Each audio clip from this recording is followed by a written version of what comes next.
E aí, turma, tudo bem? Que alegria nós estarmos juntos mais um domingo para falarmos sobre os princípios e mandamentos de Jesus Cristo, falarmos sobre como é bom estarmos juntos para aprendermos mais sobre a sua palavra, sobre tudo aquilo que ele deixou para nós. Uma alegria também nós lembrarmos da grandeza do nosso Deus e como é importante nós servirmos a Ele com coração grato, alegre, mesmo com tantas dificuldades que nos assombram. Lembrarmos dos nossos coleguinhas, dos nossos primos, dos nossos parentes e orarmos pela nossa igreja. Afinal, todos nós carecemos de oração. É uma alegria nós continuarmos a nossa história. A nossa primeira parte nós começamos no último domingo. Você se lembra o título da história? Você lembra em que parte nós paramos? Eu espero que sim. Caso você não consiga se lembrar, peça ao seu pai que coloque novamente a primeira parte, ouça com atenção e agora nós daremos continuidade à nossa história. Vamos lá? Finalmente, o príncipe chegou à praça principal. No centro da praça estava a fonte. Próximo à fonte estava um homem, vestindo uma capa escura. Era o arqui-inimigo do rei, aquele que havia convencido as pessoas a beberem da fonte que estava no parque. O príncipe se aproximou da fonte sem dizer uma palavra. Ele pegou a taça de ouro que seu pai lhe havia dado e a estendeu ao homem com um sorriso cruel. Com um sorriso cruel, o homem encheu a taça do príncipe com a água da fonte e a entregou de volta ao príncipe. As pessoas iradas da cidade reuniram-se ao redor da fonte para ver o que aconteceria naquele momento. O príncipe olhou para o veneno que enchia a taça. Era escuro, sombrio e cheirava mal. Ele estava aterrorizado e com nojo daquilo. Ele sabia que o veneno o mataria. Mas, ao olhar para os rostos irados do povo ao seu redor, ele se lembrou de que seus corações de pedra seriam curados se ele bebesse daquela taça. Ele encostou os lábios na borda da taça e começou a beber. O veneno tinha um gosto amargo. Ele queria cuspi-lo, mas havia prometido ao pai que beberia tudo.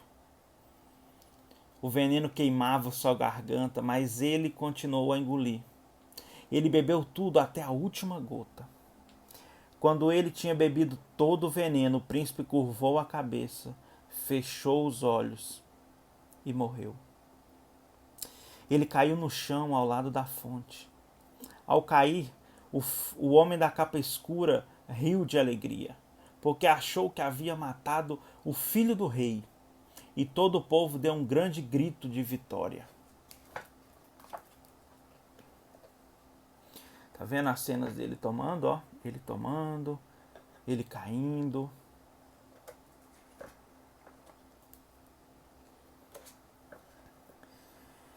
Logo depois, outra pessoa chegou à praça. Era um homem que usava uma capa branca e brilhante, tão brilhante que ninguém podia olhar para ela. Conforme ele andava, o chão tremia. Quando ele se aproximou da fonte, o homem da capa escura parou de rir. Em desespero, ele tentou proteger os olhos da luminosidade que vinha da capa do homem, mas era impossível. Ele começou a fugir e, enquanto corria, ele gritava: "O rei da vida está aqui. Fujam se quiserem viver." Todas as pessoas fugiram, escondendo-se em becos e entradas ao redor da praça. O rei parou ao lado do corpo do príncipe. Ajoelhando-se, ele tocou em seu filho. Quando fez isso, o príncipe abriu os olhos.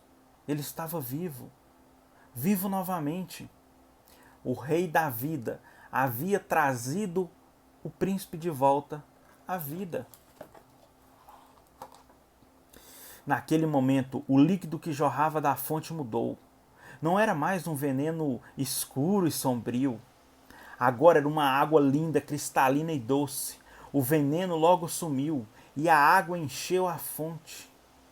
A água brilhava com a luz do sol e tilintava alegremente ao cair da fonte. Seu doce e frescor perfume enchia a praça. A água parecia ter vida. O príncipe se levantou e pegou a taça de ouro, indo em direção à fonte, ergueu a taça e a encheu por completo com água que caía da fonte. Então ele se voltou para as pessoas e ofereceu a taça a elas. Se alguém tiver sede, venha a mim e beba, disse ele. E o vento parecia carregar suas palavras pela praça, até as pessoas que lhe assistiam da sombra. Naquele momento, algo incrível aconteceu.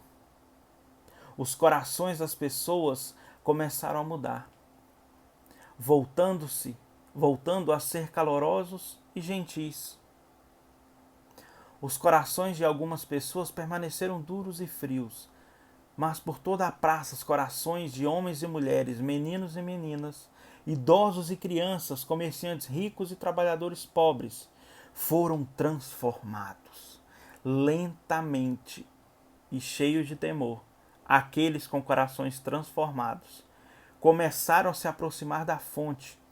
Eles sempre se sentiram repelidos pelo horrível veneno, mas o príncipe e a água que ele oferecia pareciam tão magníficos que eles não puderam se conter. Finalmente, um garotinho se aproximou do príncipe e timidamente pegou a taça. Ele tomou um gole da água.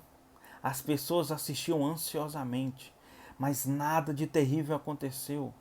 Ao contrário, o garotinho simplesmente olhou para o rei e o príncipe com amor e gratidão.